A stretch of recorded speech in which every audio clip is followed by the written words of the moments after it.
बेहद अफसोस की बात है कि कई दिनों से सीमांचल में हेट स्पीच का एक ट्रेंड चल गया है। प्रदीप सिंह को मैं कहना चाहता हूं कि ये आपके बाप का हिंदुस्तान नहीं है। यहाँ पर सभी के खून, सभी के आज़ादी में सभी के खून सम्मिलित है, चाहे वो हिंदू, मुस्लिम, सिख, ईसाई जो भी है, सबों ने मिलकर इस देश को आज़ाद किया है। ये खासकर सीमांचल जो हमारा है, गंगा जमनी तहजीब का जो एक मिसाल है, इसको बर्बाद करने के लिए भाजपा के कथित नेता तथा कथित नेता जो हमारे सौहार्द को बिगाड़ने के लिए लगा है, उसको मैं ये चेतावनी देना चाहता हूं कि आप जब भी ऐसी कोशिश कीजिएगा तो हम ईंट का जवाब पत्थर से देंगे।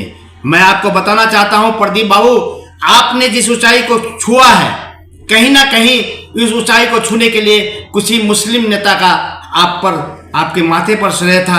आज जिस ऊंचाई पर पहुंचे हैं, आज वो मुस्लिम नेता आपके गुरु रहे हैं, उनके हम समझते हैं आपने ऐसे हेट स्पीच देकर जो काम किया है, उनके आत्मा को बहुत बड़ा ठेस पहुंचा होगा। जी, आपको अगर सीमांचल का सौहार्द, सीमांचल की खुशबू देखना है तो आप आ जाइए। सीमांचल के पूजा की कमेटियों में मुसलमान, अगर 20 कमेटी में लोग रहते हैं तो 5 मुसलमान लोग रहते हैं। आप आ जाइए हमारे ठाकुरगंज में, हमारे सीमांचल में ऐसे ऐसे कारनामे देखने को मिलेंगे जहां पूजा पंडालों में हम मुसलमान बढ़ चढ़ कर बैठकर उनके पूजाओं का सहयोग करते हैं। और हमारे यहाँ ईद की सेवई खाने और ईद की खुशियां बांटने के लिए हिंदू भी हमारे यहाँ आते हैं। जिस हम सौहार्द से रहते हैं, इसको बिगाड़ने की कोशिश तथा कथित भाजपा के नेताओं द्वारा जो किया जा रहा है, ये बहुत ही निंदनीय है, बहुत ही दुख की बात है। जो बात आज, जितनी बात सीमांचल के लोगों को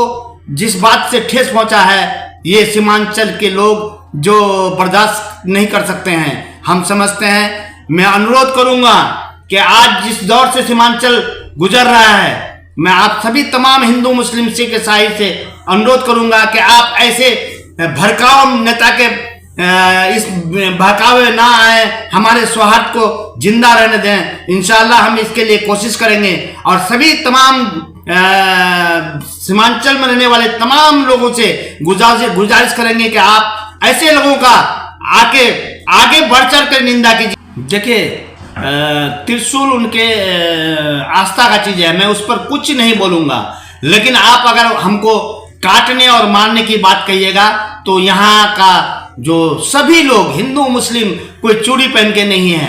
आप हमें उकसाइए नहीं, हमें मजबूर मत कीजिए, हम कमजोर नहीं है। क्या जिम्मेदार सिर्फ और सिर्फ चूंकि ऐसे हेट स्पीच देने वाले पर कार्रवाई नहीं होती है, तो सबसे पहले यहाँ की सरकार है और नीतीश कुमार है। नीतीश बाबू, जिस नाम से आप जाने जाते हैं, आपने अगर ऐसे लोगों पर अगर केस दर्ज नहीं हुआ, आपत्ति नहीं हुई ऐसे लोगों पर, तो सबसे पहले श्रेय नीतीश बाबू को जाएगा, उनके छवि पर जाएगा। इस क्या है, पिछले दिनों में देखा था, एक न्यूज चैनल ने लैंड जिहाद का बात लाया था बीच में, लेकिन उस पर जांच की गई तो वो एक फर्जरी निकला, उस पर केस हुआ। और फिर दोबारा ऐसी बातों को अगर किसी नेता द्वारा लाया जाता है, पुनः उसी आधार पर उन पर केस लगना चाहिए, एनएसए लगना चाहिए। यहाँ पर कोई लैंड जिहाद नहीं है। अगर होता तो तब की न्यूज चैनल पर केस नहीं बनता। और फिर दोबारा